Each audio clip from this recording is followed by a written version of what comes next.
Olá, meio-dia 22, começa agora o Câmara Notícia, edição desta segunda-feira, 13 de maio de 2024.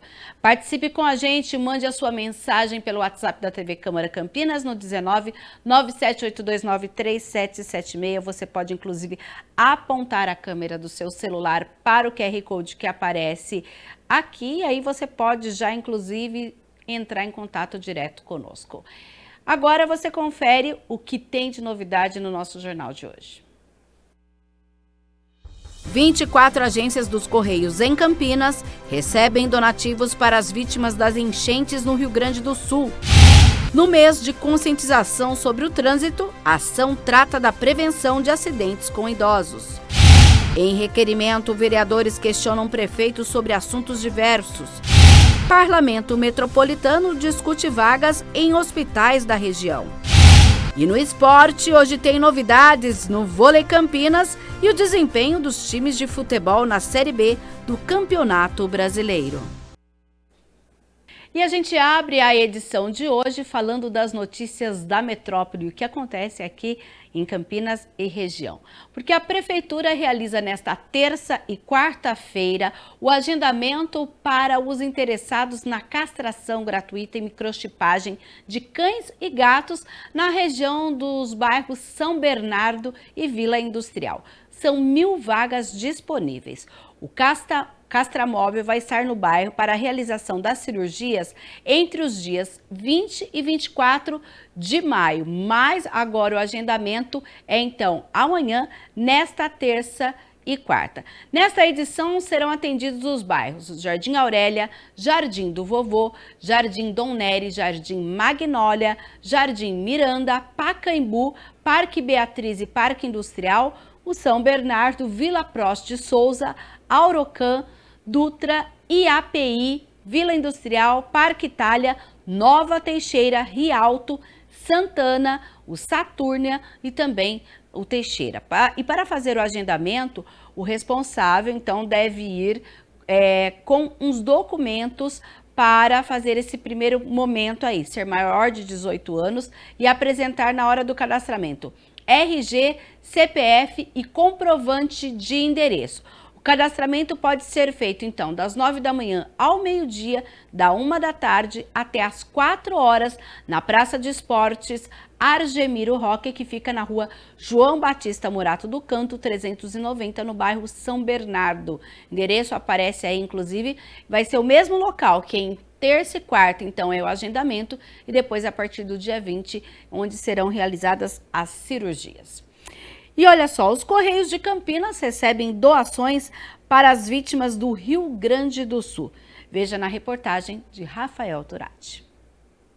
As chuvas intensas e as inundações que atingiram diversos municípios gaúchos trouxeram uma série de destruições, desabrigando famílias e danificando infraestrutura. E diante dessa situação de calamidade pública, o povo campineiro tem demonstrado um admirável espírito solidário e empatia. Comovido com a tragédia no sul do país, o Wilson se mobilizou para enviar donativos aos gaúchos. A gente vai vendo as imagens ali e é um acidente que, assim, uma causa que isso aí não vai demorar para acabar, né? Após a água baixar, ainda vai ter muita coisa para ser feita, né? Então, as doações, a ajuda tem de ser bem-vinda e por muito tempo, né? Para normalizar tudo. O mesmo caso do Daniel, de 19 anos, e da dona Maria Amélia, que não pensaram duas vezes em ajudar as pessoas afetadas e doaram pares de roupas. É essencial para o pessoal poder começar a se reerguer ali, né, do caos, da tragédia que está acontecendo lá, nas enchentes. E é essencial para que eles possam sobreviver até que a situação se estabilize. Se cada um doar um pouquinho já é bastante, assim, em grande escala, né? Não importa se você tem muito ou tem pouco, juntando de todo mundo dá uma diferença fundamental para o pessoal que está lá. Eu acho que a gente, como os irmãos, a gente tem que compartilhar o que temos para poder melhorar a vida deles. Eu acho que quem puder trazer, compartilhar um pouquinho e a gente, né, compartilha e acaba com um pouco do sofrimento de quem está passando, né? Todas as 24 unidades dos Correios de Campinas estão recebendo e transportando gratuitamente as doações para ajudar as vítimas das chuvas no Rio Grande do Sul. Os itens essenciais para a doação são alimentos de cesta básica, produtos de higiene pessoal, material de limpeza, roupas de cama e de banho e ração para pets. A gente não para de receber, tá? Então, como foi aberto agora para o Brasil todo, nós temos vários centros de tratamento de cartas e encomendas esparramados por todo o estado de São Paulo. São, ao todo, 8. Então, nós recebemos das nossas agências, a gente caminha para esses centros estão estocando, né? E hoje, nós temos uma posição estratégica dentro de Campinas, que é o nosso centro de logística integrada, né? Que ele está preparado para receber cerca de 3.000 CDLs, né? Que são os nossos containers. E a gente já está começando a receber. Então, nós temos até agora 700 toneladas recebidas e encaminhadas para o Rio Grande do Sul e nós não paramos de receber. Tá? A gente está nesse fluxo contínuo. A gente está ativando uma nova linha de transporte com partida de Guarulhos e de Valinhos, né? Nós vamos colocar caminhões e carretas extras, né? Para poder dar vazão nesse fluxo de doações que a gente está recebendo. A coisa que nós mais precisamos é a água potável. Tá? Então, é isso que a gente está, nesse momento agora, que a gente está recebendo. Aqui na sede dos Correios, na região central de Campinas, as doações são colocadas nesse espaço aqui, no saguão principal. E tem um detalhe importante: os Correios têm solicitado que as pessoas façam a identificação dos produtos doados para facilitar o trabalho de triagem. Graças a Deus que todas as vezes, né, como que a gente pôde perceber, que houve, né, situações de calamidade, como aconteceu em Brumadinho, né, como aconteceu, acho, ano passado, na verdade, lá em São Sebastião, as pessoas, elas têm muita vontade, né, de participar e de ajudar, né, e isso é muito importante, porque a situação que aconteceu no Rio Grande do Sul não tem uma perspectiva, num curto período de tempo, né, das pessoas poderem ter acesso, né, a mantimento, a agasalho, a água, né? E se não fossem essas doações, certamente, né, muitas pessoas iam estar numa situação bem pior do que já estão agora, né?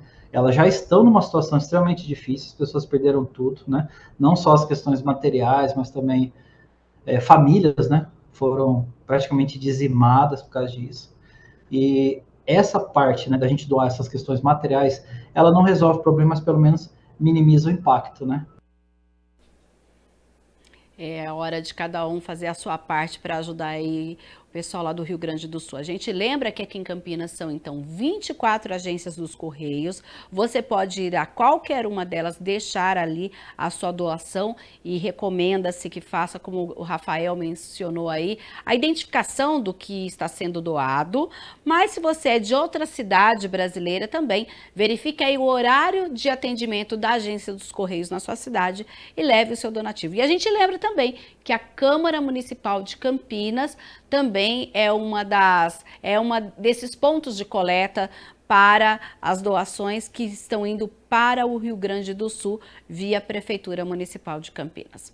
Agora a gente vai falar sobre uma ação de trânsito, de conscientização, porque nós estamos no Maio Amarelo, o mês da conscientização sobre a segurança no trânsito. E uma ação em um shopping de Campinas realiza testes para orientar a população para a prevenção de acidentes com idosos. O método Braille de leitura e escrita é uma garantia de que as pessoas com deficiência visual consigam ler e escrever independente da idade. Quanto antes for feita a estimulação, né, para o bebê, para a criança, melhor essa criança vai ter recursos para depois entrar na alfabetização em Braille. Nós temos alunos que foram alfabetizados em Braille depois de adultos, que eram baixa visão, que a Provisão também atende, né, a baixa visão faz a estimulação visual, mas alguns adultos perderam totalmente a visão já depois de adultos e também foram alfabetizados em Braille.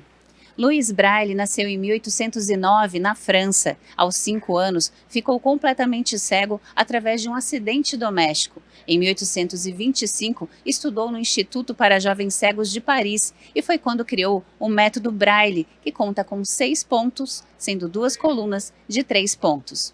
É um sistema composto por 6 pontos em relevo, né? Formado por 2 colunas e 6 linhas.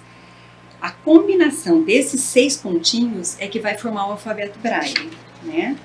Então aqui quando eu tenho o primeiro pontinho, ponto 1 em relevo, eu tenho a letra A. Se eu tenho os pontos 1 e 2 em relevo, eu tenho a letra B. Os pontos 1 e 4 em relevo, a letra C, e assim por diante. Esse material aqui é o alfabeto Braille móvel em madeira, que tem essa representação tátil em relevo. Então, a letra A, aqui eu tenho em relevo só o ponto 1. A letra B que a gente viu, os pontos 1 e 2 também vão estar em relevo. Então, para quem está aprendendo, tem a posição dos 6 pontos e o ponto em relevo da letra. O Lego Bricks é a representação dos pontinhos, já como será a leitura em braille, sem o baixo relevo. A escrita eles fazem na máquina Braille, então é inserido o papel e aqui na máquina tem o teclado em braille, né? E tem as teclas 1, 2, 3, 4, 5, 6. A combinação do braille, né, dos pontinhos braille, vai surgindo aqui com as letras. O braille não é um idioma. O Braille não é uma outra língua, não é um outro idioma. Ele é um sistema de leitura e escrita tátil. Ele é universal, né? Mas não é um outro idioma. Ele é uma maneira de ler e escrever de forma tátil. Dá para ler em outros idiomas, mesmo com algumas letras ou acentuações que nós não temos em português. Porque é a maneira que o deficiente visual consegue ter os mesmos recursos que um vidente, nós chamamos de videntes quem tem a visão. É um aluno em sala de aula que consegue ver, que lê e escreve usando a caneta, lápis, a máquina Braille, o Braille em si proporciona a escrita e a leitura para o deficiente visual. A linha Braille é um método digital que consegue converter a escrita Braille em tempo real. A linha Braille ela já é ligada no computador mas tem um teclado similar a esse, então eles conseguem usar o Braille para escrever, mas sai na tela do computador em tinta. Então isso, numa sala de aula, o professor consegue fazer a correção imediata e não precisa saber o Braille, né? É bem inclusivo. Eu gosto de escrever coisas da minha vida também, tipo... poemas, às vezes eu escrevi um esses dias com a Ana. E eu me senti bem escrevendo um poema, falando no tipo da minha vida. Aprender a ler e a escrever é a possibilidade de vencer as barreiras físicas. A Emily aprendeu o idioma japonês. Eu gosto muito da cultura japonesa, eu gosto de ir lá. Aí eu tive um amigo, né, também que meio que deu uma ajudada a eu gostar mais ainda. No caso do Igor, a leitura tem um lugar especial, além da música. Eu leio porque é bom, né, para ampliar o conhecimento também e é um novo mundo, né, que a gente entra. Gosto bastante de aventura, mistério, ficção. Gosto de ouvir música também, sertanejo internacional. O Lucas não gosta muito de ler e prefere investir o tempo no aprendizado musical. Eu gosto de tocar, eu tô aprendendo violino. Como tá sendo? Tá sendo uma experiência bem legal, é bem interessante. O que você gosta de ouvir dentro do violino, assim? Eu tô aprendendo para poder tocar na igreja, né? Que legal. Aí eu gosto de ouvir música gospel.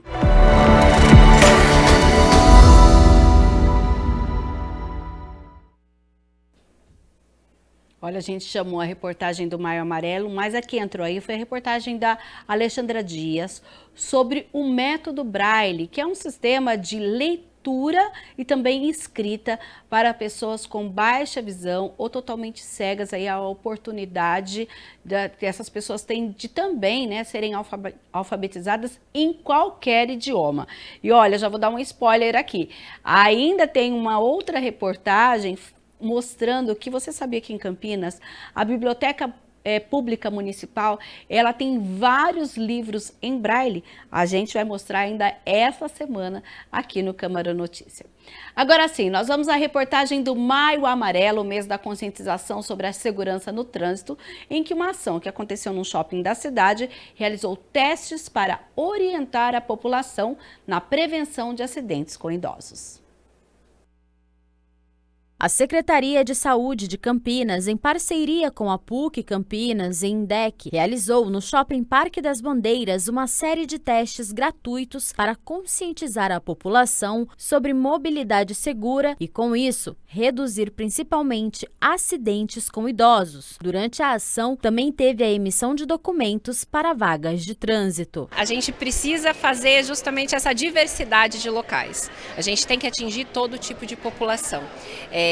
Em todos os diversos lugares. E aí, quando a gente foi pensando onde que a gente conseguiria ofertar para as pessoas a melhor forma possível durante uma semana, né, do meio da semana, ações que para elas, né, não estariam ofertadas nesse momento, foi aqui então que a gente conseguiu esse espaço. E aí essa foi uma parceria que nós fizemos com a PUC, com a INDEC, para trazer informação para os nossos clientes, né? É uma ação que fala muito sobre segurança, muito sobre que dá orientação, né, de modo geral, e esse é um pilar muito importante para a gente. Então, o Parque das Bandeiras tem, além do pilar de vendas, né, o pilar comercial, que ele também é super importante, levar acesso, levar informação de qualidade para a população é algo muito significativo para a gente, né? Contribuir com a população, né, da forma que a gente puder, a gente acha que faz muito sentido. A campanha do Maio Amarelo foi criada em 2011 pela ONU com a finalidade de poder informar a população a respeito da gravidade dos acidentes no trânsito. Ano passado, 159 pessoas morreram em Campinas. Segundo o mapa da acidentalidade de 2023, das 159 vítimas fatais, 52% eram motociclistas ou garupas, 28% eram pedestres, 16% eram ocupantes de demais veículos e 4% eram ciclistas. Entre as atividades programadas, os residentes multiprofissionais em urgência e trauma fizeram avaliações como aferição de pressão arterial, teste de glicemia e orientações sobre como os pedestres podem evitar acidentes, incluindo a forma de caminhar pelas calçadas. Nós trouxemos algumas histórias de pessoas que sofreram acidentes, né, para impactar mesmo a população de que ele é real, de que ele acontece e todo dia a gente tem um acidente de trânsito e um atendimento aberto no hospital, ou moto, ou atropelamento, né? Então a questão do atropelamento do idoso, a gente está querendo reforçar bastante na atenção, né, que as pessoas têm que ter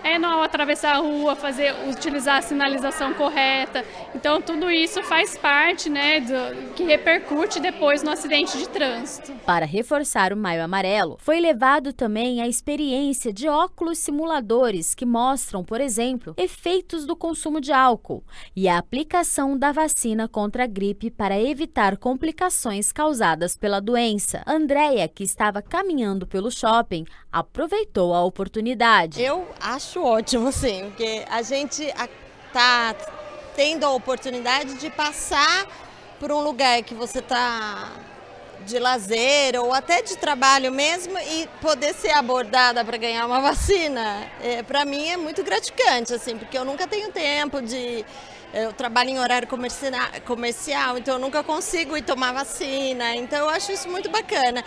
E acho que todo alerta para oferecer à comunidade um cuidado, seja ele qual for, eu acho que é fundamental, né? Porque eu que sou da saúde, acho que a gente tem que privar ou proporcionar às pessoas que elas tenham acesso a ter uma qualidade de vida melhor, a não ficar doente, enfim. Então eu acho isso muito bacana, amei a ação. Me chamaram, eu já arregacei a manga e disse, tô pronta para vacinar. Um banco de perucas móvel realizou doações a pacientes com câncer no Hospital Mário Gatti, incentivando também a mudança do visual e mais arrecadação de cabelos. A Rede Mário Gatti de Urgência, Emergência e Hospitalar, em parceria com a ONG Cabelegria, está com a campanha de doação de cabelos para confecção de perucas para mulheres em tratamento na unidade de alta complexidade em oncologia. Nós vemos essa ação como uma forma de a gente trazer um pouco mais de empoderamento, né?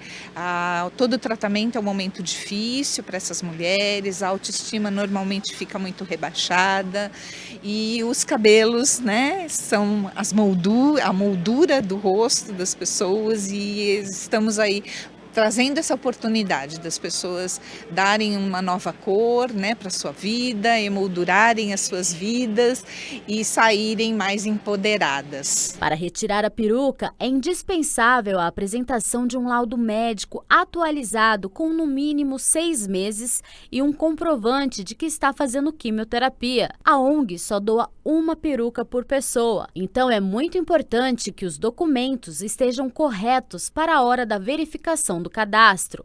Milene foi diagnosticada com câncer de mama por 3 vezes e faz tratamento há 4 anos. E foi olhando cada formato de peruca em meio às prateleiras que encontrou um cabelo idêntico ao que ela tinha antes de todo o processo. Foi devastador, que 15 dias da primeira quimioterapia meu cabelo caiu inteirinho. Não quebrou, ele caiu inteiro mesmo, da raiz até a ponta. Você fazia assim, ele saía na sua mão inteiro. Foi muito difícil, porque eu tinha um xodó com meu cabelo. Tinha muito o que com ele. Aí ficou a autoestima foi lá embaixo, né? Fiquei com medo, meu marido me deixar, mas foi diferente. Eu sempre usei lenço, não saía de casa. Eu tinha muita vergonha de sair de casa, até com lenço. Saía de casa só para vir para o hospital, para fazer exames e ir na casa de parente. Mas assim, passear, ir para os lugares shopping, alguma coisa eu não ia. Morria de vergonha. Sempre usei lenço e boné, que eu gosto bastante de boné. Mas e agora com esse cabelão parecido com o seu de antigamente, como que vai ser? Hoje você se viu no espelho, o que você sentiu? Fez sentir feliz, fiquei feliz de me ver de novo. Fiquei parecendo a Milene de antigamente. Fundado em 2013, a ONG Com Alegria vem anualmente até o Hospital Mário Gatti com um banco de perucas, uma ação de solidariedade que conscientiza as pessoas. Ano passado, o Banco de Humanização conseguiu arrecadar cerca de 12 quilos de cabelo. Maeli é técnica de enfermagem da rede e fez do seu dia a dia a motivação para doar o cabelo pela primeira vez. A gente já trabalha nessa área, né? Eu trabalho na radioterapia aqui no Mário Gatti. E a gente vê a felicidade dos pacientes quando eles chegam e falam: consegui uma peruca, meu cabelo, a maquiagem do meu rosto é o cabelo. Então eu acredito que fazer a felicidade de outra pessoa é gratificante e é o que me fez pensar em cortar o cabelo para doar. Qual que é a sensação, né, de se ver agora de cabelo curto e fazer essa doação para as mulheres que precisam? Na radioterapia, quando o paciente trata crânio, a cabeça, a dose ela é distribuída no cabelo. Então pode acontecer do local onde é aplicado aquela dose o cabelo não crescer mais. Então é um local que vai ficar uma falha para sempre. Então, para eles faz diferença a doação, a peruca, principalmente para as mulheres. E qual é a sua sensação agora, depois de ter cortado e saber que o seu cabelo, que a gente cuida, né, como mulher, com tanto cuidado, com tanto carinho, vai ajudar a trazer felicidade para outras mulheres? Me traz alegria, me traz um conforto, porque a gente já trabalha nessa área para ajudar as pessoas. E isso que a gente faz não tem preço. A campanha de doação não tem data limite, possibilitando a pessoa a fazer a qualquer momento. A mecha deve ter no mínimo 15 centímetros de comprimento e não importa se tem química ou é tingido. Antes do corte, é preciso lavar e deixar o cabelo secar naturalmente. Depois, fazer um rabo e amarrar com elástico e cortar. A mecha deve ser colocada em um saco plástico e entregue na área de humanização, que fica no prédio administrativo do Hospital Dr. Mário Gatti. Quem tiver aí, né, a oportunidade e tiver, né, com o coração permitindo e possibilitando, então vem aqui com a gente, que é o momento aí de você poder doar para essas mulheres e novas perucas serem feitas para as outras pacientes. Agora a gente vai falar um pouquinho sobre educação, porque olha só, o Centro Paula Souza prorrogou até o dia 17 de maio, próxima sexta-feira, as inscrições para o vestibulinho das escolas técnicas estaduais, as ETECs, para o segundo semestre de 2024. O prazo termina às 3 horas da tarde, no dia 17, e os interessados que ganham agora mais tempo para preencher a ficha de inscrição online e realizar o pagamento de R$ 40, que é a taxa de inscrição. Com ensino totalmente gratuito, o processo seletivo conta com mais de 40 mil vagas para os cursos técnicos, especializações técnicas e vagas remanescentes de segundo módulo, distribuídas entre as unidades de todo o estado de São Paulo. No último dia, então, esse prazo se encerra às 3 horas da tarde e você pode inscrever lá preencher a ficha de inscrição no vestibulinhoetec.com.br. Não esqueça, então, de fazer o pagamento dos R$ 40 e a prova vai ser no dia 9 de junho, à 1h30 da tarde. E agora a gente vai falar de outra inscrição, mas atenção você que pretende prestar o vestibular da Unicamp, porque hoje a Conveste, Comissão Permanente para o Vestibular da Unicamp, abriu o período para solicitar a isenção da taxa de inscrição, que valerá tanto para o vestibular Unicamp 2025, quanto para a modalidade Enem Unicamp 2025. Os pedidos deverão ser realizados até o dia 7 de junho, exclusivamente pela internet, na página do Conveste. Tá lá, conveste.unicamp.br, são 4 modalidades. Atenção para ver se você se encaixa em uma delas para ter direito aí a essa isenção. E a gente sai das notícias da metrópole e vamos agora para as notícias da Câmara Municipal de Campinas, falando tudo o que acontece aqui no Legislativo Campineiro. Porque o vereador Edivaldo Cabelo protocolou... Desculpe, vamos falar outra matéria agora. Olha, a gente vai falar primeiro do Parlamento Metropolitano, que aconteceu na última sexta-feira, presidido pelo vereador Luiz Rossini, que é também o presidente da Câmara de Campinas, que se reuniu na cidade de Montemor e discutiu aí as vagas na saúde, principalmente quando se fala nas internações.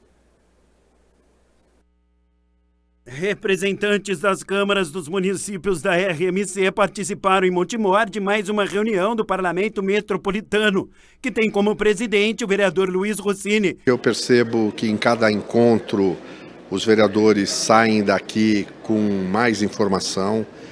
Nesses encontros a gente troca experiências.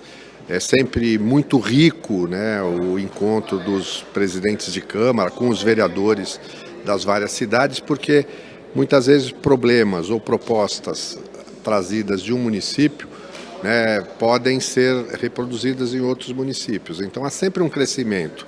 E mais do que isso, esse amadurecimento da importância de fortalecer o poder legislativo local. Nós temos aí quase 4 milhões representados aí pelo parlamento, então é uma força extrema que a gente tem através do parlamento, através do nosso presidente Rossini, e a gente faz essas reuniões e isso influi muito na nossa política regional. Entre os assuntos discutidos aqui em Montemor, destaque para a possibilidade da construção do Hospital Metropolitano de Campinas, que atenderia todos os municípios da região, com operação e custos divididos entre o governo federal, o estado e os próprios municípios. Com a presença do presidente da rede Mário Gatti de Urgência, que ministrou uma palestra e falou sobre o assunto. Essa ideia surgiu da gente fazer o envolvimento de todas as cidades da região para que solicitassem ao governador a construção de um hospital de alta complexidade e que atendesse às demandas mais complexas, mais difíceis e mais caras. Isso seria de utilidade para todas as cidades da região. Então a ideia é começar uma discussão, lançar uma ideia. Agora, se isso vai se concretizar, vai depender da movimentação política. Tudo é baseado no SUS, seria quase que uma extensão do SUS. Só que as cidades, uma das maneiras de fazer isso, é as cidades se organizarem em consórcios e elas participarem também dos custos, como já acontece hoje, o Estado também com a construção de um hospital e a Federação através de verba SUS. Quer dizer, na verdade, continuaria envolvendo as 3 áreas do federal, estadual e municipal, mas com participação efetiva dos municípios da região. A reunião do Parlamento em Montemor hoje está tratando de um assunto que tem sido frequentemente trazido na discussão pelos vereadores de todas as cidades, que é pensar uma forma de reorganizar o sistema de saúde regional de forma a melhorar a qualidade do atendimento e principalmente no setor de hospitalização. A ideia de trazer isso para o parlamento é que precisa da força política que os vereadores, que os presidentes das 20 câmaras municipais de Campinas podem oferecer para concretizar isso, é dar visibilidade. O problema todos conhecem, mas há uma proposta de reorganização que possa minimizar esse problema. É sobre as vagas CROSS, é sobre o sistema de saúde único aí de saúde, que é o SUS, né? Então é de extrema importância, eu quero agradecer até o presidente Rossini aí por fazer essa convocação e ser atendido. Então é muito importante para a RMC tudo isso. Agora a gente fala das ações parlamentares, né? O trabalho dos vereadores aqui através dos requerimentos. Porque o vereador Edivaldo Cabelo protocolou um requerimento para pedir à Prefeitura de Campinas explicações sobre a destinação de investimento de contrapartida do empreendimento Cidade Sete Sóis Dunlop, que fica lá no Satélite Íris. 5.000 unidades habitacionais devem ser construídas naquela região, que já é uma das mais populosas do município. A preocupação do parlamentar é com relação à garantia de infraestrutura e espaços de lazer para o bairro.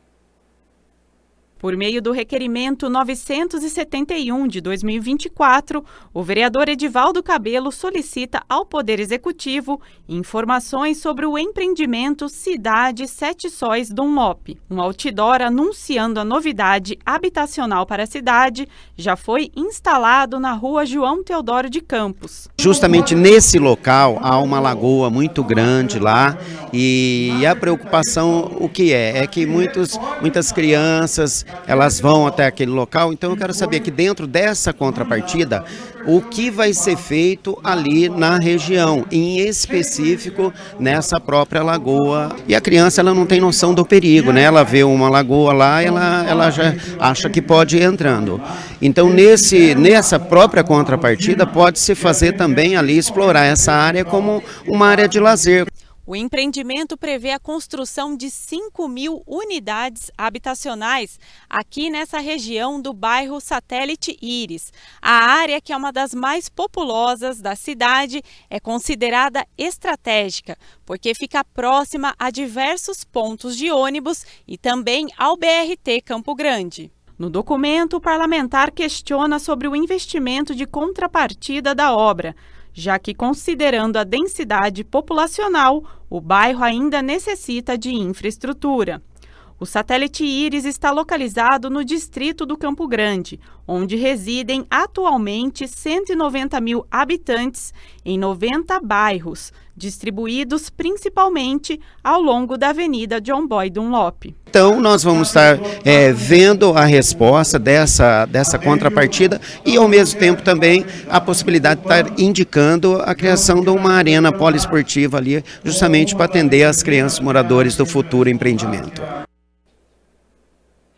A vereadora Guida Calisto solicitou informações à Prefeitura sobre a reposição das profissionais afastadas do Centro de Educação Infantil Corujinha, localizado no Jardim Ademar de Barros. A parlamentar se preocupa por se tratar da educação de crianças de 0 a 5 anos e, portanto, com necessidade de monitoramento em classe, além do professor titular.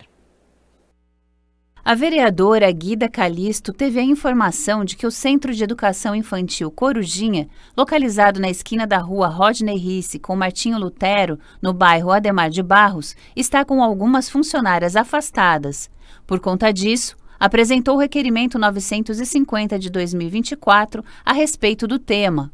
Bom, no momento em que nós fizemos o requerimento de informação, solicitando a reposição, requerimento e indicação também, requerendo informações sobre quando a prefeitura vai repor, eram 4. Hoje eu fiquei sabendo que já são 6, na verdade, Essa indicação, esse documento, esse requerimento que nós fizemos, foi no sentido de que nós tínhamos naquele momento 2 funcionárias com afastamento já definitivo, que não vão voltar mais para ocupar as suas funções ali, porque são monitoras e agentes de educação infantil, mas que adquiriram limitações físicas e isso impossibilitam que elas possam continuar cumprindo suas funções. Nós temos mais 2 profissionais que estavam com afastamento temporário, ou seja, que ainda não teve uma definição, um parecer definitivo sobre a situação delas. O requerimento de número 950 foi apresentado e aprovado na última reunião ordinária, sendo encaminhado para o Poder Executivo na figura do prefeito,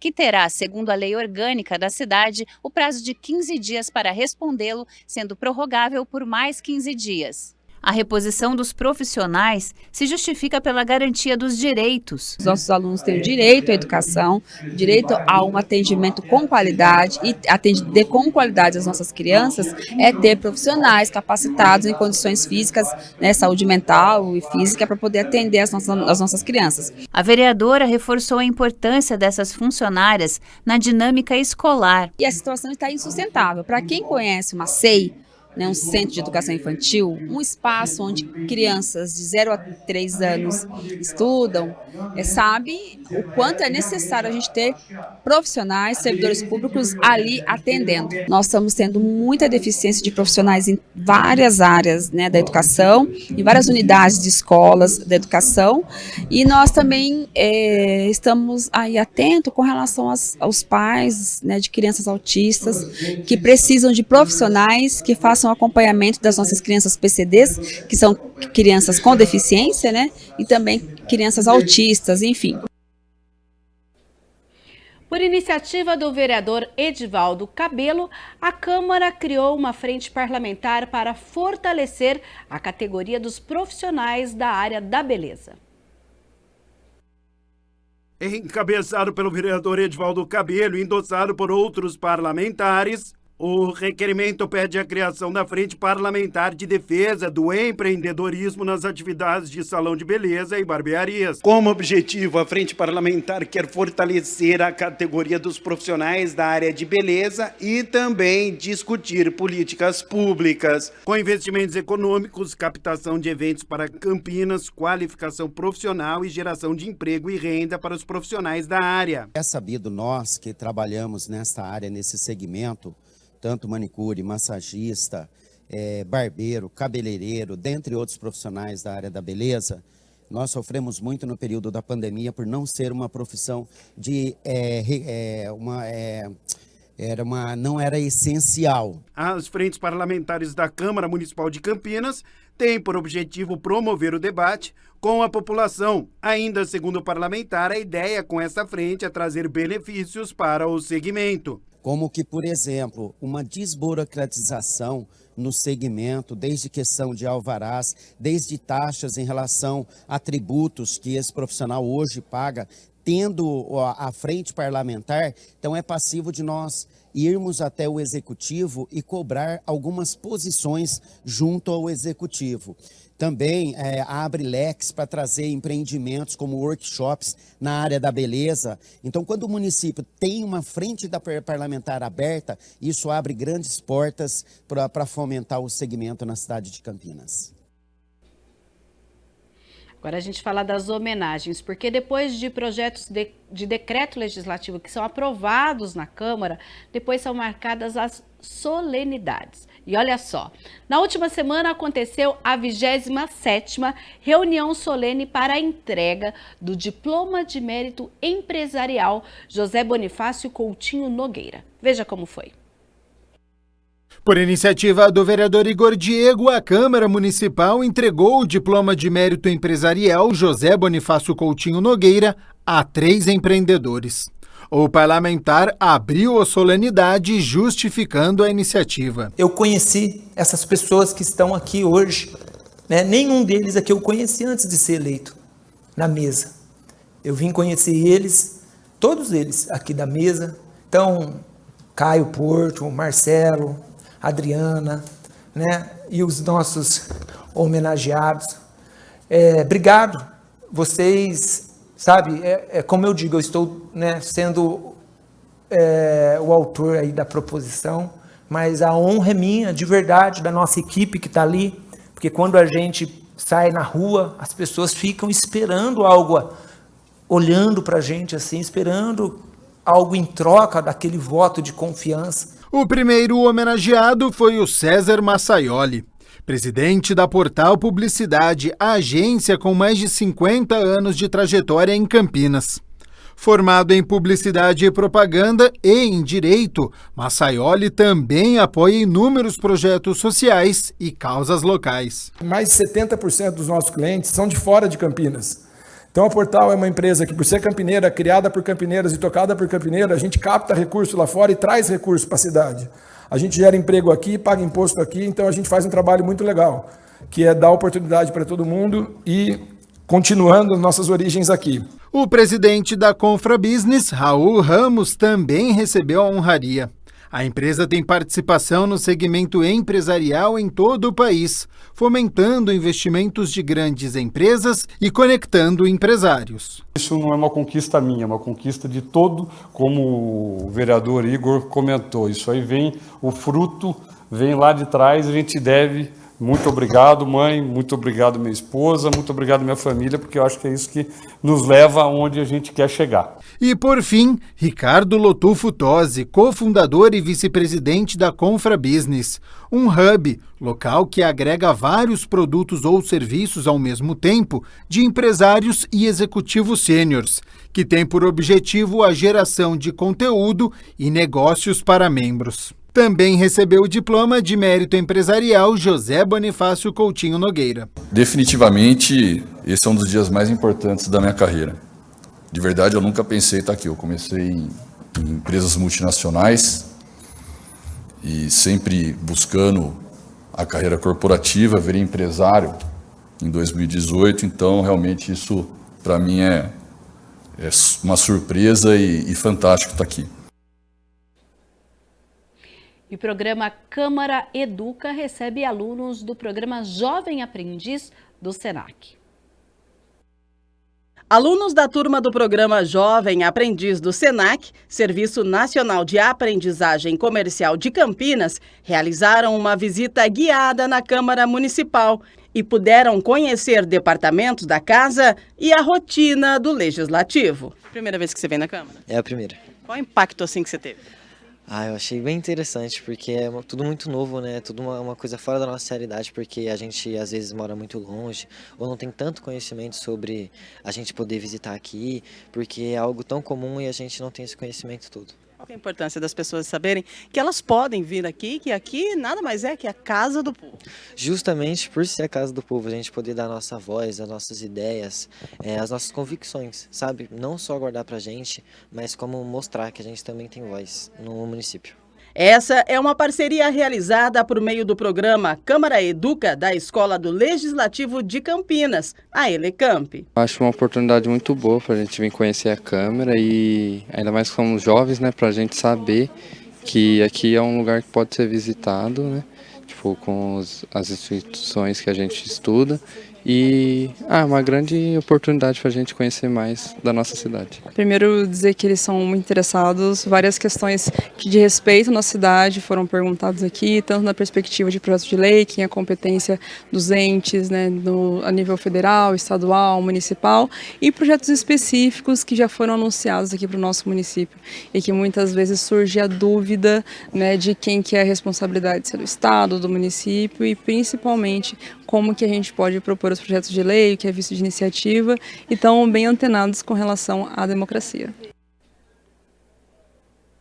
E hoje é dia de reunião ordinária, a de número 27. Olha só, nós temos 6 projetos na pauta e entre eles está em análise inicial o do vereador Luiz Cirilo, que cria o programa de conscientização sobre o zumbido e outros problemas auditivos. De acordo com a proposta, o programa deverá ser realizado justamente permanentemente em clínicas e hospitais particulares e públicos no âmbito do município de Campinas, promovendo seminários, palestras, simpósios sobre o tema. Também está previsto para votação nesta noite o projeto de lei do vereador Jair da Farmácia, que estabelece a política Vini Júnior de combate ao racismo nos estádios e nas arenas esportivas. O objetivo da proposta, que traz o nome de referência ao atleta brasileiro Vinícius José Paixão de Oliveira Júnior, ponta esquerda do Real Madrid, que foi vítima de racismo em diversas ocasiões em partidas na Europa, e promover o combate contra o racismo nos estádios e nas arenas esportivas aqui da nossa cidade, buscando transformar esses espaços em locais acolhedores para toda a comunidade esportiva, entre outras medidas. A proposta também torna obrigatória a divulgação da realização de campanhas educativas de combate ao racismo nos estádios em períodos de intervalo ou que antecedem os eventos esportivos ou culturais aqui em Campinas. A reunião começa às 6 horas da tarde no plenário do Legislativo, com entrada pela Avenida Engenheiro Roberto Mange, número 66, no bairro Ponte Preta. E claro, quem não puder acompanhar pode assistir ao vivo aqui pela TV Câmara Campinas, nos canais 11.3, 4 da NET, 9 da Vivo, também com retransmissão no youtube.com/TV Câmara Campinas, no Facebook da TV Câmara Campinas e da Câmara Municipal de Campinas, além do site, onde também está a pauta desta reunião lá no campinas.sp.leg.br.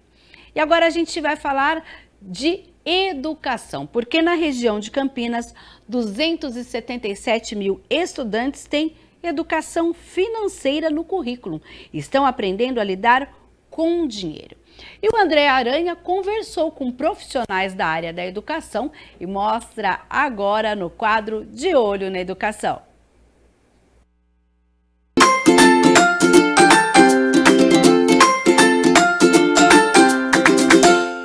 Bom, é o quadro De Olho na Educação, pessoal, e olha só que assunto importante, que assunto bacana. Vamos conversar sobre educação financeira nas escolas. Com certeza é um assunto que interessa muita gente, porque as crianças já começam, evidentemente, a lidar com esse tipo de situação, os jovens, adolescentes, enfim. Estou aqui com a professora Vânia. Tudo bem, professora? Muito obrigado por atender a gente. Eu que agradeço. Bom, qual a importância, não é, de ter educação financeira nas escolas? Conta pra gente, por favor. Então, a gente está passando aí, né, por a gente vê uma realidade das famílias brasileiras que estão bastante endividadas, e quando a gente coloca a educação financeira nas escolas, a gente não está ajudando só os estudantes, mas que esse conhecimento que eles levem para casa e que ajudem algumas famílias também, né, com orçamento, além do orçamento, uma renda extra. Então, esse conhecimento é muito importante. Bom, e aqui na escola, evidentemente, vocês, claro que já começaram até antes. Você estava me contando, né? Aqui na Escola Estadual Orozimbo Maia, antes mesmo, porque agora é obrigatório ter, né? Eu gostaria, inclusive, que você explicasse para a gente. Sim, a gente teve algumas mudanças esse ano e a educação financeira agora é obrigatória nas escolas a partir do 8º ano. Mas a gente já vem fazendo esse trabalho desde o ano passado, até antes, nas práticas experimentais, né? Então, a matemática é um componente que geralmente não tem muito interesse dos estudantes, porque eles têm muita dificuldade. E quando a gente coloca para eles algo prático, para eles verem como realmente funciona e como ela está no nosso dia a dia, é mais agradável e eles se empenham mais. E eles veem um produto ali, geralmente eu aplico artesanato, né, para eles verem como que a matemática funciona. Então, eles conseguem ver na prática como formular um preço, como calcular a mão de obra, como fazer um orçamento, cotação de preço. Então, tudo isso é importante para que eles desenvolvam esses conceitos de educação financeira. Como funciona na prática a aula? Na prática, porque se você traz só o conhecimento, fica meio que abstrato, né? E eles vendo como realmente funciona, eles se interessam mais. Geralmente eu coloco os temas, né, algumas sugestões para eles, e eles que escolhem. Porque é importante que eles que escolham qual projeto eles querem desenvolver, para que eles se engajem, para que eles possam se dedicar mais. Então, igual a gente está fazendo agora um projeto, que é o TEAR e o Cachecol. Eles que escolheram, né? Então, como assim, esse projeto? A gente começa, né, fazendo o TEAR. Então, a gente precisa de madeira, de pregos, de martelo, e eles mesmos que constroem. Eles que fizeram o tear, eu tenho uns aí que já estão prontos. E depois do tear pronto, eles vão fazer os cachecóis. Então, eles mesmos que vão fazer. E aí tem o inverno aí chegando, né? Que eles podem vender. Então, eu ensino como você pode calcular o preço do cachecol, né? E como que eles podem adquirir uma renda extra, às vezes, para ajudar as próprias famílias que estão passando por alguma dificuldade. Não, sensacional, porque é justamente isso, né, professora? Quando as pessoas começam, os estudantes principalmente aqui, começam a lidar com esse tipo de situação, a aprender como de repente desenvolver alguma questão mais elaborada, pode justamente ajudar com uma renda extra, não é? Também já pensando no futuro. Exatamente, a gente está preparando esses estudantes para isso mesmo, né? Para serem bons cidadãos, né? Que sabem fazer boas escolhas, que podem levar conhecimento para casa, agregar com a família, fazer um orçamento familiar. Essa é a ideia. Porque, assim, vamos combinar, né, professora? A maioria dos estudantes não gosta de matemática, né? A gente tem esse grande desafio, por quê? Porque eles acham que é muito difícil, né? Então, assim, alguns não querem nem desenvolver, eles acham que é difícil e já para por ali. Já desencana. Mas não, a gente mostra que a matemática ela pode ser muito agradável quando ela tem um foco, né? E é algo concreto a se desenvolver. Muito obrigado pela entrevista, professora. Eu agradeço. Bom, vamos lá, a gente segue aqui agora com a diretora da escola, Mônica, não é, da Escola Estadual Orozimbo Maia, que vai também bater um papo conosco e falar, evidentemente, sobre a importância da educação financeira no currículo dos alunos, enfim. Antes de mais nada, muito obrigado por atender a gente, receber a nossa equipe aqui na escola. Nós é que agradecemos a oportunidade de estarmos juntos em prol da educação. Isso é muito importante, sempre em prol da educação, até porque o nosso quadro chama De Olho na Educação. Ai, que ótimo, estamos ali então. Bom, vamos lá, na sua visão, evidentemente, de diretora, qual a importância, não é, de ter essa disciplina hoje aí para os alunos das escolas? A grande importância da disciplina da educação financeira é, além de tornar as aulas de matemática, os conceitos matemáticos mais atrativos, é um momento de a gente oportunizar que esses nossos estudantes sejam cidadãos conscientes no dia de amanhã. Que desde pequeno eles saibam lidar com o planejamento familiar, com o planejamento das suas contas, como se organizar ao longo da sua vida para ter uma estabilidade financeira. Então esses conceitos, eu acho que mais do que nunca vem num momento muito oportuno, após um mundo nosso que viveu uma pandemia absurda e o que aconteceram com as famílias, o nosso mundo não é mais o mesmo pós-pandemia. Eu acho que essa questão da educação financeira é de grande valia na vida desses meninos, hoje, mas principalmente no futuro. Sem contar o que eles podem multiplicar dentro dos seus lares, para ajudar que seus pais também sejam adultos mais organizados economicamente, mais organizados financeiramente. Né? Porque hoje a gente vê quantos programas aí para resolver as questões das pessoas que estão extremamente endividadas. Talvez se tivesse tido essa formação na sua educação básica, hoje não passariam por tantos problemas como a gente vê na atualidade. Não, é exatamente isso que eu estou pensando, porque a gente vê, como você muito bem disse, muitos problemas hoje financeiros, né? Talvez tenha sido falta também de uma orientação, né? Sim, de vivenciar. Sem contar que a meninada sempre encontra uma dificuldade com a matemática, aquele preconceito com a matemática. E quando você traz conceitos que eles vão poder aplicar na sua vida, que é um objeto sociocultural real do estudante, ele aproxima esses saberes, esse gostar, esse querer aprender. Quando a coisa tem um equilíbrio entre os conceitos e a prática, e você vê a finalidade, a utilidade daquilo na sua vida, desperta maior interesse nos estudantes. Como os estudantes têm lidado com essa disciplina? O que a senhora tem percebido assim no contato com os estudantes, até mesmo com os pais deles? Sim, eles gostam bastante. Com o tema, né, o nome da disciplina Educação Financeira veio esse ano. Mas, na realidade, como nós somos uma escola de programa de ensino integral de 9 horas, nós já temos uma disciplina chamada Práticas Experimentais. No Fundamental 2, elas são 2 aulas semanais, uma de matemática e uma de ciências. Já nessas aulas, a gente já fazia essa aproximação entre os conceitos e a utilização na sua vida, no dia a dia. Então, para eles, veio agora um tema, né? Então, educação financeira. Mas eles já vinham desenvolvendo esse tipo de conteúdo, de objeto do conhecimento associado à prática. Aonde eu aplico esse conceito matemático na minha vida? Agora, com a educação financeira, eles gostam.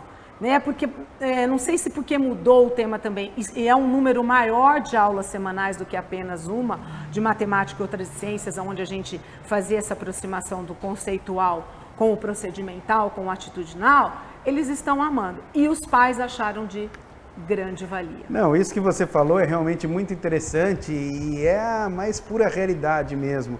Porque, não é, enquanto você falava, passou um filme pela minha cabeça, eu aprendi no colégio, evidentemente, por exemplo, tem uma fórmula lá que eu não esqueço mais, o delta, por exemplo, é b ao quadrado menos 4ac.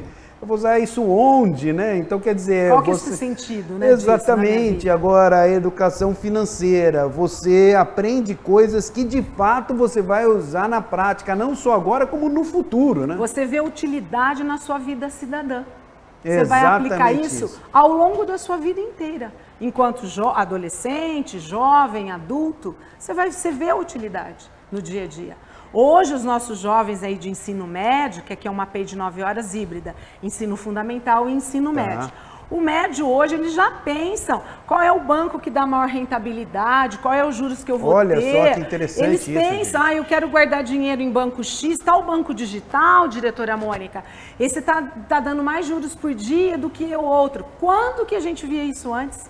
Não, e hoje, com a educação financeira, que também vai até o 3º ensino médio, então hoje eles querem saber muito sobre juros compostos, qual é a melhor aplicação, qual é a melhor rentabilidade. Isso é futuro, gente. A nossa sociedade estava carente disso, de algo real, concreto, para ajudar o cidadão a evoluir. Não cair nas armadilhas da vida, né?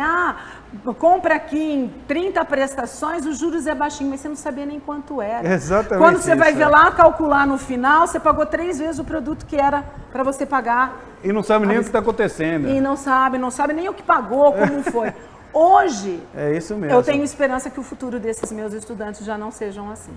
Eles já tenham um melhor preparo para isso, para dizer, não, eu vou economizar e vou pagar à vista, ou eu vou pagar em menos parcelas, vale a pena pagar esses juros, não vale, né? Você medir aí os seus riscos, os seus prejuízos e até os seus ganhos.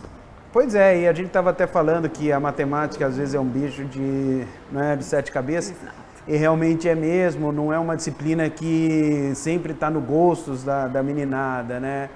De repente, numa situação como essa, o estudante passa até a gostar passa a ter de matemática. Gosto, passa a ter a vontade de querer saber mais, de aprender mais. Porque dentro da educação financeira, óbvio, envolve as 4 operações básicas. Às vezes o estudante tem dificuldade nisso. Mas através dessas aulas, com mais uma prática de mão na massa, e você vendo utilidade no seu cotidiano, desperta maior interesse, ele aceita maiores desafios, ele busca vencer as suas dificuldades sem desistir. Pois é, isso aí, diretora Mônica. Quem sabe a gente colhe isso no futuro, né? Eu tenho fé que estou plantando para colher no futuro. Gostei muito da entrevista com você, com a professora Vânia, não é? Nós muito é que legal, agradecemos. Bem bacana. Suas considerações finais, por favor.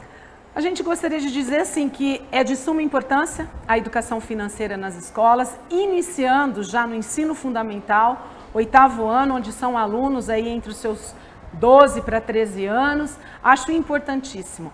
E quando a gente pensa que a gente constrói uma educação para mudar a nossa sociedade, onde a gente forma cidadãos para viver em sociedade, numa sociedade mais digna e mais justa.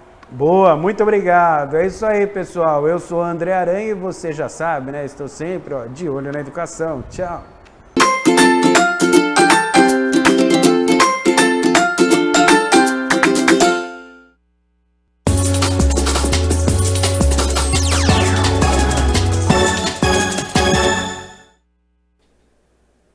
Vamos falar de esportes e a gente começa agora com o futebol, porque no último sábado as equipes campineiras entraram em campo pelo campeonato da Série B.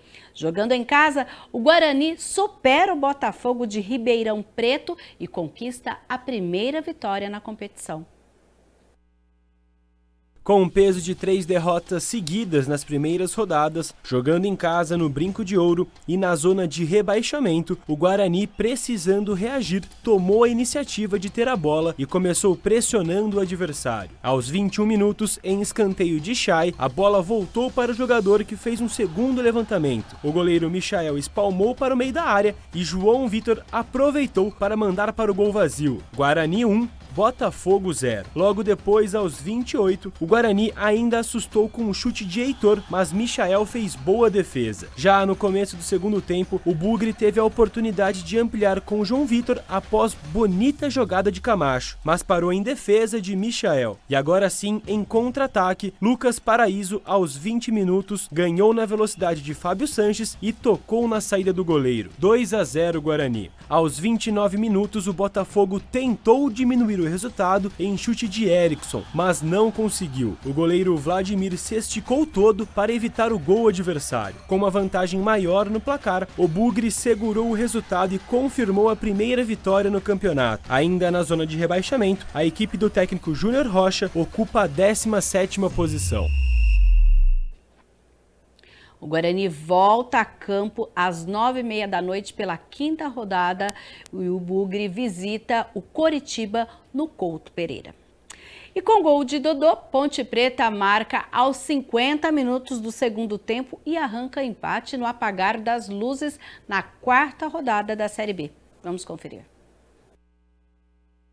Pela 4ª rodada da Série B, a Ponte Preta viajou para Ponta Grossa, no Paraná, para enfrentar a equipe do Operário no estádio Germano Kruger. Embalado depois da goleada sobre o Amazonas por 3-0 na rodada passada, o time comandado pelo técnico João Brigatti não conseguiu manter o bom nível de atuação do último jogo. O time da casa começou o jogo pressionando a Macaca e teve grande chance de abrir o placar aos 13 minutos. Depois de cobrança de escanteio de Maxwell, Rodrigo Lindoso cabeceou e carimbou a trave. Aos 26, em jogada ensaiada depois de um escanteio, William Machado subiu sozinho e cabeceou para abrir o placar. Operário 1, Ponte Preta 0. No segundo tempo, buscando empatar a partida, a Ponte Preta começou a arriscar mais.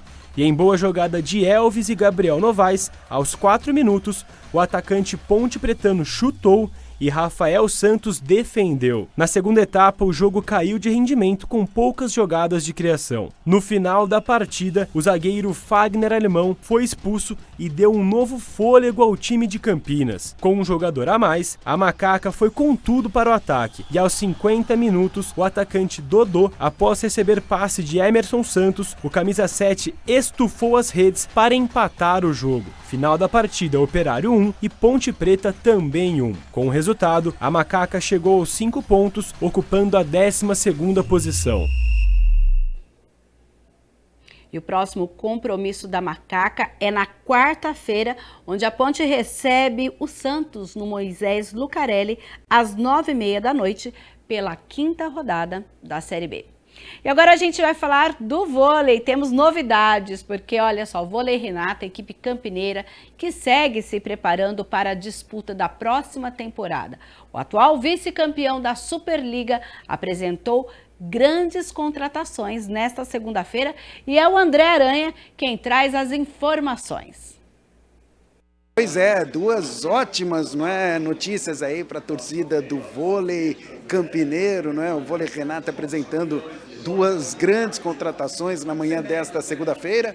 Bom, vamos começar ouvindo aí o Bruninho, que retorna a Campinas, né? Levantador, inclusive considerado o melhor levantador do mundo. O Bruninho está de volta. Olha só a entrevista coletiva dele, o que ele falou sobre a chegada dele a Campinas. Agora, com toda a minha trajetória, experiência, né? Poder, mas ter a possibilidade de vir para um projeto que tem os mesmos valores, eu acho que isso, sem dúvida alguma, me fez ter essa vontade de voltar a Campinas, né, lugar onde a família da minha mãe toda vive, então poder estar perto deles e ver, acho que o quanto as pessoas aqui em Campinas amam o voleibol, então isso, sem dúvida alguma, faz com que esse retorno seja ainda mais especial. A gente espera poder dar muitas alegrias a essa torcida. Conhece bem, né, o Taquaral, falou que estava com saudades quando viu nas finais o ginásio lotado. Sim, com certeza, o Taquaral agora cada vez mais especial, assim, né, poder ver esses jogos finais foi realmente uma felicidade grande, saber que eu tô voltando para um lugar onde as pessoas são realmente apaixonadas, vários jogos, né, o pessoal acaba os ingressos em 10 minutos, então a procura, a vontade das pessoas de acompanhar essa equipe aí, sem dúvida alguma, também foi um dos motivos que me fez querer vir para cá. O Maurício é uma referência, sempre foi um dos meus grandes ídolos no voleibol, né, como levantador espetacular, um talento que acho que talvez o maior talento como levantador da história do voleibol. Então, poder ter essa convivência com ele no meu dia a dia vai ser muito bacana, vai ser enriquecedor. Eu não tive a oportunidade de jogar com ele porque ele saiu da seleção em 2004, eu cheguei em 2006, então não tive essa oportunidade. Então, poder tê-lo ali durante os treinamentos, durante os jogos. Apesar da minha idade, eu sou aquele cara que sempre penso que a gente pode sempre aprender alguma coisa, sempre, sabe, evoluir e quem sabe ele possa, ainda que na minha parte final de carreira, me dar alguns conselhos para que eu possa melhorar ainda mais o meu jogo. Eu ainda me sinto muito bem, assim, fisicamente, que é a coisa principal. Nunca tive nenhum problema físico, nenhuma lesão, nenhuma cirurgia, então isso ajuda, né, o atleta. O levantador é uma posição onde a vida ela é um pouco mais longa, digamos assim, dentro do esporte. E, cara, enquanto eu tiver com essa paixão, enquanto eu tiver motivado para continuar trabalhando todos os dias, é aquilo que eu amo fazer e eu vou continuar fazendo. Então, aquele espírito competitivo de melhora, de querer evoluir sempre, é o que me motiva a continuar dentro de quadro. Enquanto eu tiver isso, eu não pretendo parar, não.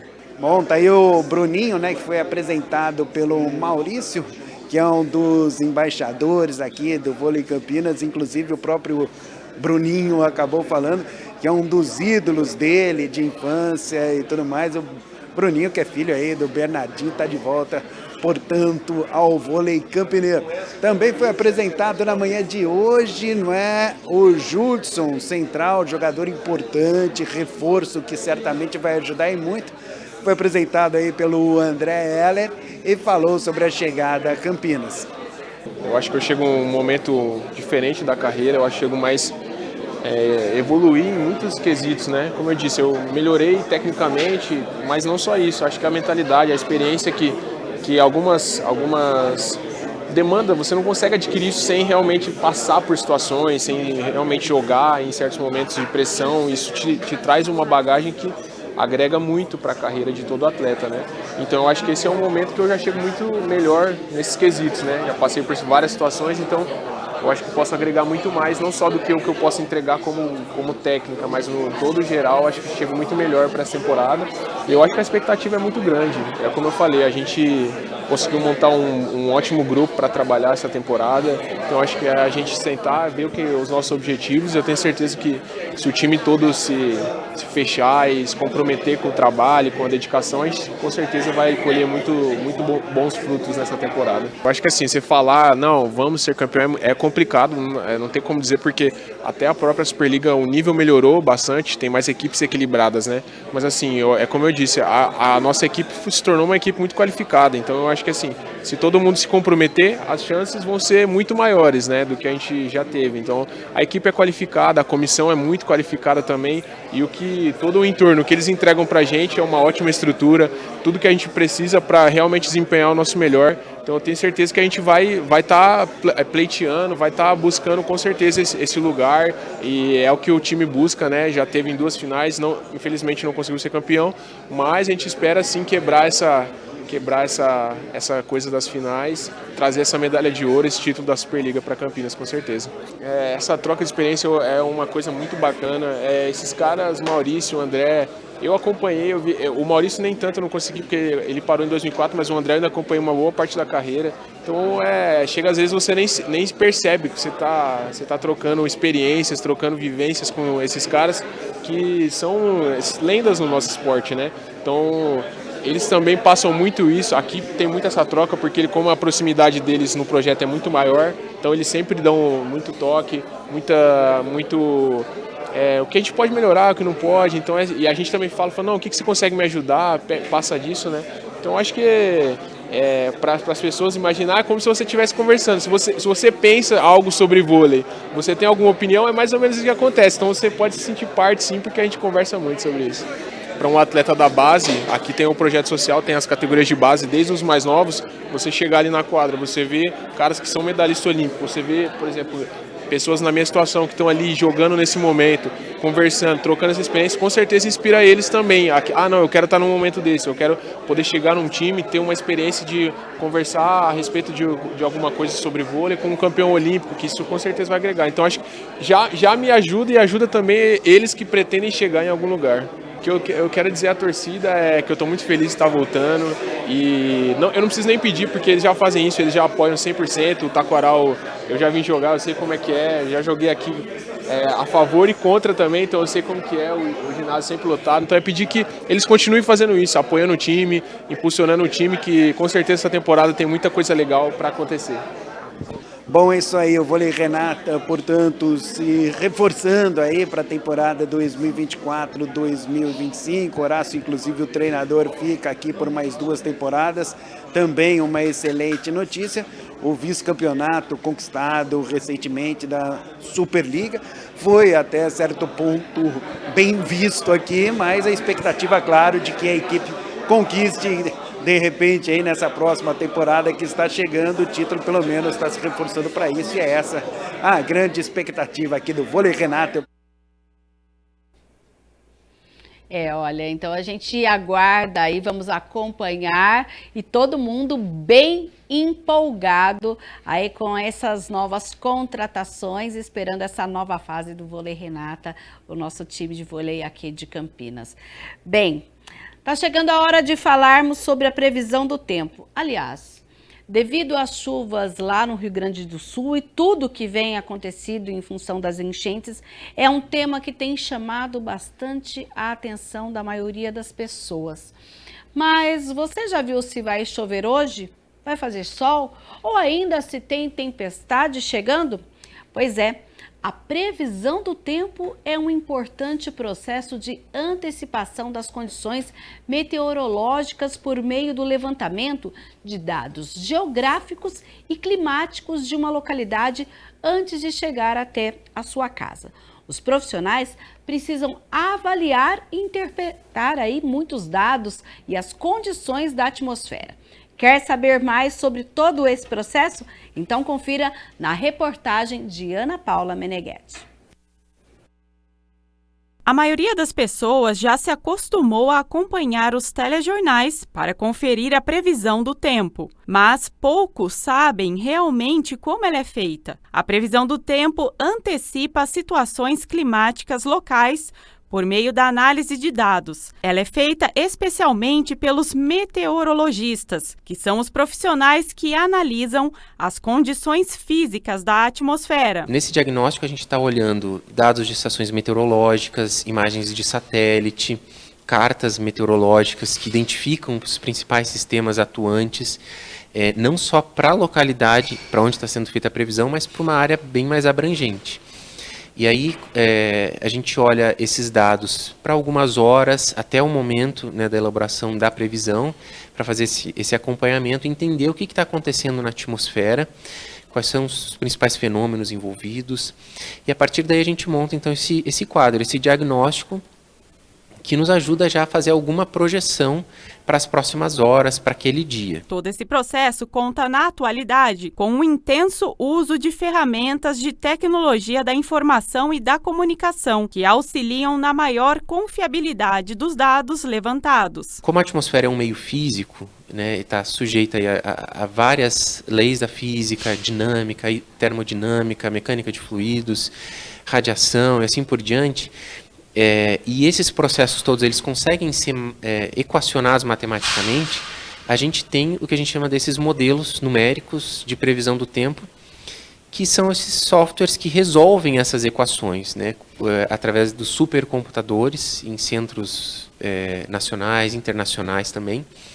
Então esses modelos eles fazem essas simulações do que é mais provável de ocorrer na atmosfera para os próximos dias. São essas antenas que recebem informações de satélites e repassam os dados que serão utilizados na previsão do tempo e também na elaboração de pesquisas climáticas. Evidentemente, a gente nunca tem uma precisão de 100%, porque esses processos físicos que ocorrem na atmosfera, eles não são lineares, eles são muito difíceis de ter uma precisão absoluta, e também a gente tem diferentes graus de escala dos fenômenos atmosféricos. Você deve estar se perguntando por que na mesma cidade há registro de chuva e até tempestades em apenas algumas regiões? Então, por exemplo, quando a gente está falando de precipitação no Brasil tropical, os sistemas meteorológicos, a maioria deles são de pequena escala.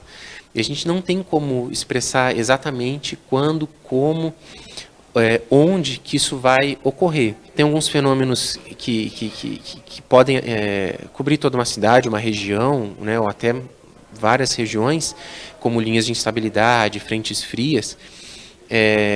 Mas, em grande parte dessas ocasiões, esses fenômenos eles ocorrem de forma extremamente localizada. Quem se lembra de um dos maiores desastres meteorológicos aqui na região de Campinas, quando houve as microexplosões, né, há alguns anos atrás,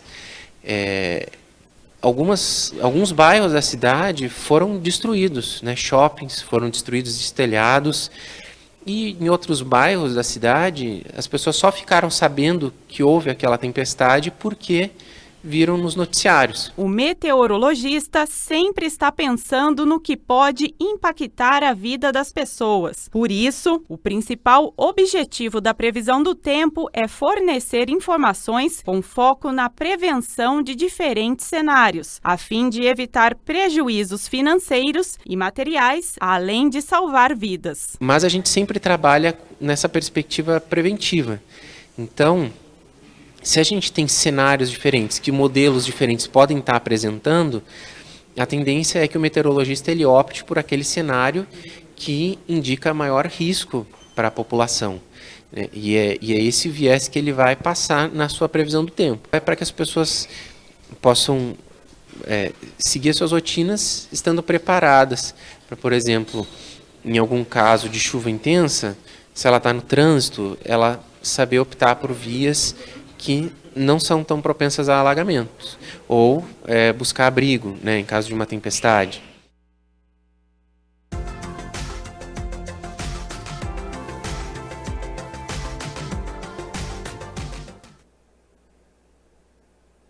E depois de toda essa explicação, nós vamos ver como fica o tempo aqui em Campinas e região. E de acordo com o CEPAGRE da Unicamp, que é a base aqui que o jornal Câmara Notícia pega para justamente passar essa informação a você, apesar do predomínio do sol, hoje, para essa terça-feira, está prevista aí uma passagem de uma frente fria sobre o Atlântico, que deverá influenciar nas condições do tempo aqui na nossa região, com nebulosidade variável e possibilidade de pancadas isoladas de chuva entre a tarde e a noite, embora sem indicativos de acumulados expressivos ou de chuvas bem distribuídas. As temperaturas, olha só, fica entre a mínima de 18 e a máxima de 30 graus. Então, predomínio de sol, mas atenção, né? Pode ter aí uma chuvinha ou outra, e à noite a gente ainda tem os ventos que sopram com intensidade moderada. E por hoje o Câmara Notícia fica por aqui. Muito obrigada pela sua companhia. Lembrando que daqui a pouco, às 2 horas, nós temos aqui no plenário da Câmara a 4ª reunião ordinária da Comissão Permanente de Finanças e Orçamento, sob a presidência do vereador Carlinhos Camelô, que vai analisar aí 8 projetos. São os pareceres do mérito dessas propostas. 5 horas da tarde, a primeira parte com a entrega da medalha à Câmara de Campinas ao Tribunal de Contas do Estado de São Paulo, que completa 100 anos, e às 6 horas, a 27ª reunião ordinária, tudo com transmissão ao vivo pela TV Câmara Campinas. Uma boa tarde.